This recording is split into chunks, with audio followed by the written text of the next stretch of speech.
শিক্ষা, কর্মসংস্থান থেকে দুর্নীতি একযোগে নরেন্দ্র মোদী আক্রমণ শানিয়েছেন তৃণমূলকে। বাংলার যুবকরা না ডিগ্রি পাচ্ছেন না চাকরি পাচ্ছেন, পশ্চিমবঙ্গ ছেড়ে ভিন রাজ্যে যেতে হচ্ছে যুবকদের। এরা নিজেদের পকেট ভরে আর উন্নয়ন আটকে থাকে।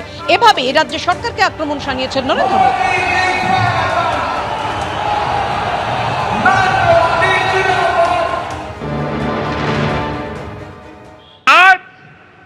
हालत क्या है? यहां का युवा ना डिग्री ले पा रहा है और ना ही उसे रोजगार मिल रहा है। आपके बेटे बेटियों को काम की तलाश में दूसरे राज्यों में पलायन करना पड़ता है। साथियों, पहले कांग्रेस, फिर कम्युनिस्ट और अब टीएमसी, ये लोग एक के बाद एक आते रहे, अपनी जेबें भरते रहे और बंगाल में विकास के काम ठप पड़े रहे। इंफ्रास्ट्रक्चर के मामले में हमारा बंगाल पीछे होता चला गया, उद्योग धंधे बंद होते चले गए। यहां टीएमसी सरकार में नौकरियां खुलेआम बेची जा रही है, भर्तियों में घोटाले हो रहे हैं। अब समय आ गया है, अब समय आ गया है, ये हालात बदले, बंगाल के युवाओं को बंगाल में काम मिले।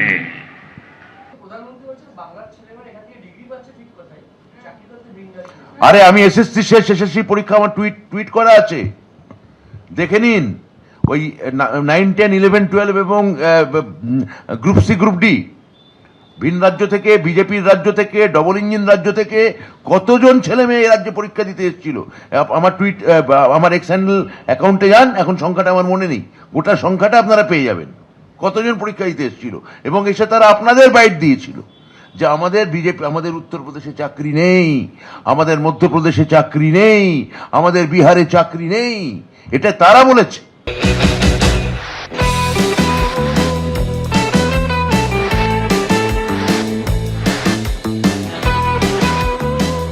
হাতিপাতি করে খুঁজেও কোথাও খুঁজে পাচ্ছি না, জানেন তো কি বলবো। আর কোনো জায়গা আমি বাদ রাখিনি। হ্যাঁ, বইয়ের র্যাক, তারপরে আলমারির মাথা, তোষকের তলা, ঠাকুমার তোরঙ্গ, সব জায়গায় খুঁজে দেখে নিয়েছি, আমি কোথাও খুঁজে পাইনি। আপনারা আমাকে একটু খুঁজে দেবেন, একটু সাহায্য করুন না। বুঝতে পারছেন না কি বলছি? আরে বাবা, আমি সুভাষ মুখোপাধ্যায়ের সেই আশ্চর্য কলমের কথা বলছি, কারণ তিনিই তো লিখে গেছেন, দিনকে রাত, সোজাকে কাত, হতাশকে হাত করতে এ কলমের জুড়ি নেই। মধ্যমগ্রাম পৌরসভার নির্বাচনে প্রত্যেকটা বুথে বুথে মাসেল বাহিনী, বোমা, বন্দুক, পিস্তল দিয়ে ভোট লুট হয়েছে। গণতন্ত্র এখানে বামফ্রন্ট যেটুকখানি বাকি রেখেছিল, বাকিটুকু মমতা ব্যানার্জি শেষ করে দিয়েছে। রাজ্যের মাননীয় মুখ্যমন্ত্রীর অনুমোদন সাপেক্ষে আমরা পরিকাঠামোগত উন্নয়ন একটা করেছি। রাঘব বোয়াল থেকে চুনোপুঁটি হরেক সাইজের পাওয়া যায়, দাম উত্তম মধ্যম হিসেবে, সঙ্গে বিনামূল্যে চুন এবং কালি। বেকারদের দিকটা তো চিন্তা ভাবনা করা উচিত, এদিকটা কোনো খেয়ালই নেই। খেলা মেলা, পুজো এসবই নিয়ে একটু ব্যস্ত বেশি থাকেন আর কি। উন্নতি হয়েছে বলে মনে হয় না। প্রথম যখন ভোট দিই, প্রথমে একটা বোমাবাজি হয়েছিল, এমনই হয়েছিল যে আমি আমার ছেলে, মানে তখন আমার ছেলে 1.5 বছরের বাচ্চা আমার কোলে ছিল, আমার কোলের সামনে বোম পড়েছিল। অ্যাক্সিডেন্ট যখন হবার তখন হবেই। এবার হ্যাঁ, দু এক ক্ষেত্রে হয়ে যায়, অনেক সময় রেষারেষি ক্ষেত্রে, তার জন্য আমরা যে বেরোতে পারছি না, আমরা ভয় পাচ্ছি না, এই কথাটা সম্পূর্ণ মিথ্যে। যাকগে, আপাতত এই কলম খোঁজাকে মুলতুবি রেখে আমি চলে এসেছি মধ্যম গ্রামে। তবে এখানেও কিন্তু খুঁজবো, মানে নির্বাচনের আগে জনতার মনের কথা খুঁজবো। ভোট চাইতে কি বলবো, ভোট তো হয় না, ভোট তো বোম মেরে হয়। এখন নতুন কর্মসংস্থানও কিন্তু অনেক হচ্ছে, বেশিরভাগ মানুষই কিন্তু আমাদের রাজ্যে থেকেই কাজ করছে। বৃদ্ধ ভাতা কিছু পাচ্ছি না, কোনো কিছুই পাইনি। এখানে উন্নয়ন সব দিক থেকে ভালো হয়েছে। অ্যাকচুয়ালি যেটা ন্যায্য প্রাপ্য সেখানে মানুষ বঞ্চিত হচ্ছে। আর একই সঙ্গে রাজনৈতিক মহল কি বার্তা দিচ্ছে সেটাও বুঝবো। মমতা বন্দ্যোপাধ্যায় এবং অভিষেক বন্দ্যোপাধ্যায়ের নেতৃত্বে মধ্যমগ্রাম বিধানসভা কেন্দ্রে প্রচুর কাজ হয়েছে এবং সেই উন্নয়নের সফলতা আমরা পাবো।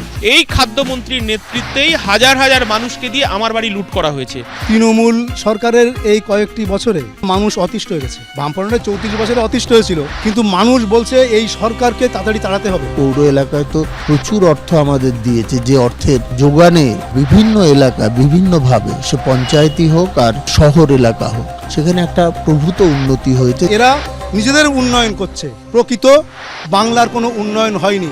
এই রাজ্যের কোষাগারের টাকা নিয়ে জগন্নাথ মন্দির তৈরি করছেন। রাজারহাট উপনগরী, যেখানে বেকার যুবকের স্বপ্ননগরী বলে থাকি, সেই জায়গায় তিনি 15 একর জমিতে তিনি ওখানে দুর্গা অঙ্গন তৈরি করছেন। মমতা ব্যানার্জি আজকে আমাদের কর্মীদেরকে নামে মিথ্যা কেস দেওয়া, আমাদের কোনো কর্মী তারা যদি অটো টোটো চালায় তাদেরকে কর্ম থেকে বিরত রাখা, আজকে তৃণমূলের ক্যাডার লিডার এরা এই জিনিসটা, এই ষড়যন্ত্র বা এই কাজটা করে চলেছে। অটো সিন্ডিকেট, টোটো সিন্ডিকেট, 30,000 টাকা থেকে শুরু করে 3 লাখ টাকা পর্যন্ত তৃণমূলের নেতাদেরকে দিতে হয় রোড পারমিশনের জন্য। যত অটো ছিল আগে সেটাই কাট অফ করা আছে, নতুন করে কোনো অটো কিন্তু নামেনি। আর এটা একটা প্রচার সব জায়গাতেই আছে, এখানেও হয়তো হচ্ছে।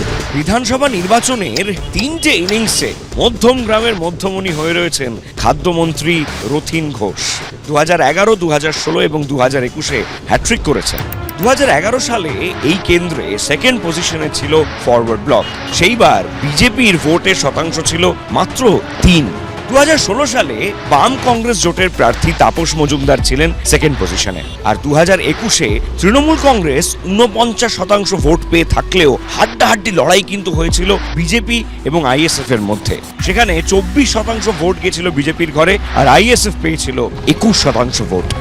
প্রকৃত ভোটার তাদের দ্বারা এখানে সরকার নির্বাচিত হচ্ছে না, সরকার নির্বাচিত হচ্ছে অবৈধ ভোটার দিয়ে। মধ্যমগ্রাম বিধানসভা এলাকায় আমরা যতটাই ওপরে ওপরে দেখি না কেন, এখানে মানুষ ভয়ে সন্ত্রস্ত হয়ে আছে। এই যুবসাথী প্রকল্পের মধ্য দিয়ে আমি দেখেছি বিভিন্ন কেন্দ্রে যে তারা বলছে বইপত্র কিনে পরীক্ষা দেয়, কম্পিটিশন এক্সামিনেশনগুলো দেওয়ার ক্ষেত্রে তাদের সুবিধা হবে। আমরা যুবশ্রী নেব, কিন্তু তার বিনিময়ে ভোট দেব না। ভাতা কখনো সলিউশন হতে পারে না বেকার যুবকদের। মানুষ আমাদের নিশ্চয়ই শুভেচ্ছা আশীর্বাদ জানাবেন, দোয়া করবেন, এটা আশা করি। আর ভোটের নদীর নাব্যতা মাপার ভুলে কাব্যটা হাত ফসকে গেল। ইস্তে দখল ইস্তেহার পড়ার আগেই 2.5 বার তাকে ভয় দেখালো।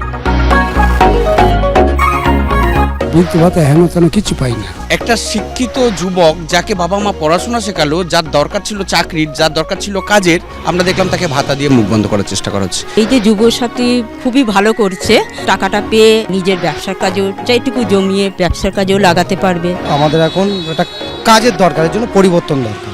এখানে সাধারণ মানুষের সঙ্গে আমাদের নতুন করে কিছু চাওয়ার নেই। সূর্য এবার মধ্য গগনে ঢলতে শুরু করবে আর কিছুক্ষণে। চলতে চলতে আমিও অনেকটা পথ পেরিয়ে এলাম। মধ্যমগ্রামের সফর আজ এখানেই শেষ করছি, কিন্তু তারকার চোখে তারকা কেন্দ্র চলতেই থাকবে। আপনারা চোখ রাখুন এবিপি আনন্দে। এবিপি আনন্দ, এগিয়ে থাকে, এগিয়ে রাখে।